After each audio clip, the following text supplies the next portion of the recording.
풍수지리라고 하는 것은 좋은 집을 고르는 것도 있겠지만은 그 집안에서도 또한 각 방마다 각각 풍수의 원리, 공간의 원리가 적용이 되는데요. 자, 그래서 준비했습니다. 오늘 여러분들, 특히 집안에 자녀분들이 있는 경우라면은 방 안에 둬야 될 것들, 두면 안 될 것들, 그 방안을 어떻게 꾸밀지를 잘 정리를 했습니다.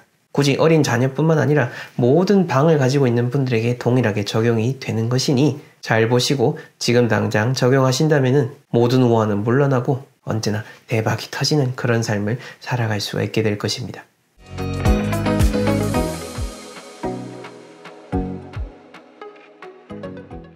네, 멋지동입니다. 오늘은 방 중에서도 특히 자녀의 방에 대한 것을 중심으로 해서 말씀을 드릴 건데, 얼마 전에 저희 비대면 컨설팅인 집구조 진단을 통해서 새롭게 분양받은 아파트에 대해서 자문을 요청하신 분이 있었는데요. 그 의뢰인분께서는 특히 그 자녀분의 공부방에 대해서 여쭤보셨는데 아마 오늘 영상을 보시면서 또한 참고하셔도 도움이 될 것 같습니다. 인류의 오랜 지혜가 담겨져 있는 책은 답을 보게 되면은요, 화거, 분내, 종핍, 생기다 라고 하였습니다.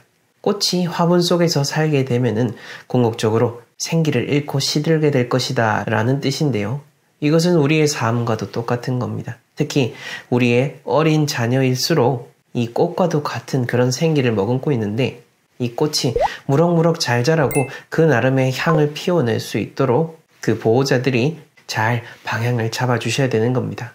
이 영상이 그 방향의 시작점이 될 것입니다.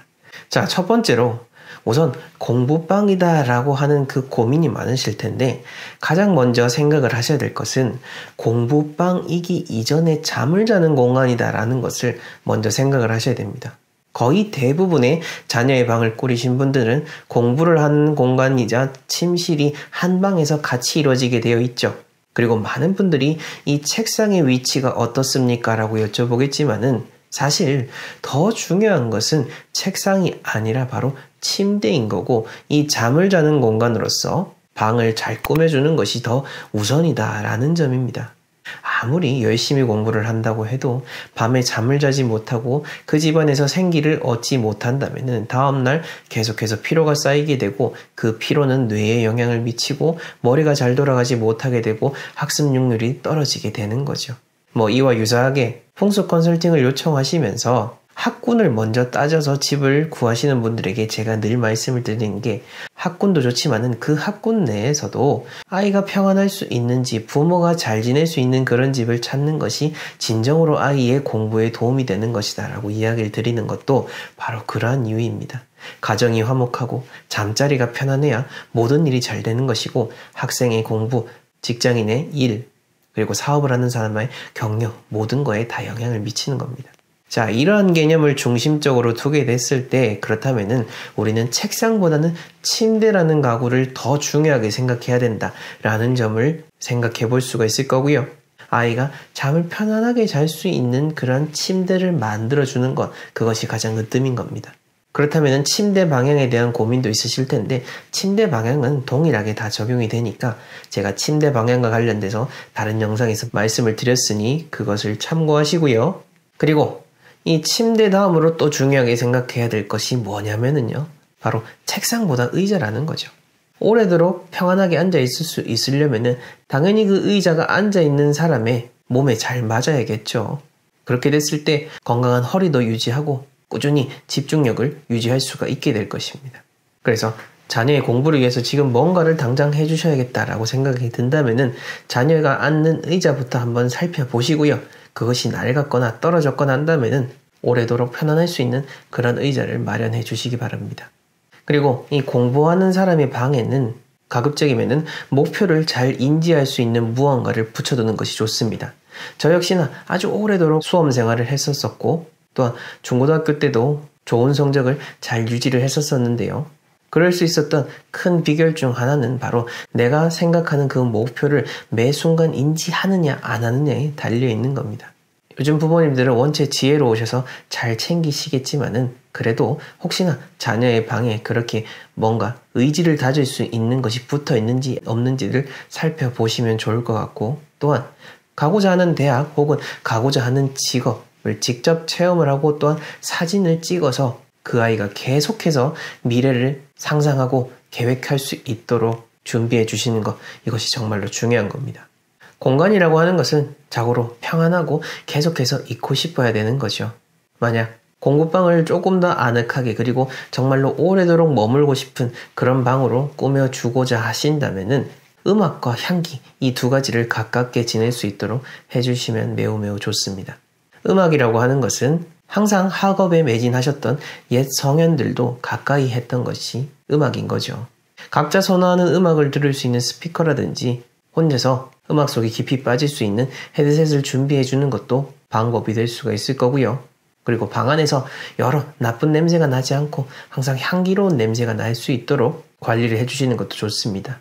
또 이때 이 향 자체가 또한 인체에 유해한 성분을 담고 있는 그런 향이라면은 당연히 좋지 않겠죠. 요 점도 잘 생각을 해주시고요. 화분이라고 하는 것은 기본적으로 생기를 돋워주는 것이 맞지만은 침실과 함께 쓰는 그 공부방에 화분을 두는 것은 그렇게 좋지는 않다라는 점, 이것도 기억하시면 좋을 것 같습니다. 자, 그렇다면은 또 책상 위에 뭘 둬야 되는지 여쭤보시는 분들도 종종 있으신데요. 저는 그렇게 얘기 드립니다. 책상 위는 무조건 깔끔할수록 좋다라는 겁니다. 뭐 공부하기 위해서 여러 가지 포스트잇도 붙여두고 아까 제가 말씀드렸던 목표와 관련된 것들 붙여두는 것도 좋습니다. 하지만 그 이외에 많은 잡동사니가 있으면 있을수록 더 산만해지니까요. 가장 공부하기에 최적의 동선에 있는 그런 펜이라든지 책 같은 것 이외의 것들은 가급적이면 싹 치워주시는 것이 좋다라는 점을 이야기 드리고 싶고요. 가끔 의뢰인분들께서 여쭤보시는 것들 중에 하나가 다 큰 자녀에 대한 그 공부까지 염려하시는 분들이 계십니다. 저는 이럴 때는 단호하게 말씀을 드립니다. 이미 다 큰 자녀, 취업과 관련된 공부를 하고 있다라고 한다면은 그때는 이미 여러분들의 손을 떠난 것입니다. 그때는 스스로 뭔가 할 수 있어야 되고 본인이 공부를 할 수 있어야 되는 거지, 이미 성인이 되었고 그 취업 전선에 뛰어들 때에도 부모님께서 중고등학생 자녀처럼 케어를 해주시려고 한다면은 오히려 그것은 화가 될 수 있다라는 점, 저는 꼭 이것은 늘 강조해서 이야기를 드립니다. 이미 그 방향을 잡게 됐고 각자의 길을 나아가고 있는 그런 성인입니다. 물론 모든 부모에게 자녀는 80이 되든 90이 되든 어린 자녀, 물가에 내놓은 자식이겠죠. 그렇지만 여러분들의 자녀가 진정으로 정말 풍족하게 살고 사회에 나가서도 떳떳하고 행복하게 지내고자 하신다면은 이제는 양육자가 아닌 뒤에서 묵묵히 지켜봐주는 조력자 혹은 멘토로서의 역할을 하시는 것이 맞다라는 점을 기억해 주시면 어떨까라는 생각을 가져봅니다. 자, 그렇게 봤을 때 궁극적으로 자녀에 대한 그 지원 정말로 중요합니다. 하지만 자녀의 지원이 일정 시점을 넘어가면서부터는 오히려 과한 욕심으로 흘러갈 수가 있게 되는 거죠. 자녀의 지원을 받아야 되는 딱 그 지점이 지난 이후부터는 이제는 부모님들이 스스로의 노년에 대한 지원을 해주셔야 되는 겁니다. 그것이 부모님들도 편안하고 추후 자녀들에게도 편안함을 안겨줄 수 있는 겁니다. 특히나 앞으로 이 영상을 보시는 분들, 저를 포함한 그 모든 사람들은 우리가 생각하는 것보다 훨씬 더 긴 수명 속에서 살아가야 되고, 특히나 지금 우리나라 상황 자체도 생산 인구의 감소로서 우리가 스스로 미래를 책임져야만 하는 그런 때가 다가왔습니다. 그러니 예전에 우리가 살아왔던 그런 시점과는 달리 또 앞으로를 생각을 하면서 미래를 준비하는 그런 가정을 잘 꾸려나가셨으면 합니다. 아무쪼록 여러분들의 자녀 그리고 여러분들, 우리는 다 똑같은 새로운 내일을 맞이하고 있습니다. 그 새롭게 주어진 시간에 언제나 평안과 행복만이 깃들기를 바라면서 오늘 영상 마무리하겠습니다. 여러분들은 지금보다 더 행복할 자격이 있는 그런 분들입니다. 네, 그럼 저는 다음 시간에 더 유익한 영상으로 찾아뵙겠습니다. 시청해주셔서 감사합니다.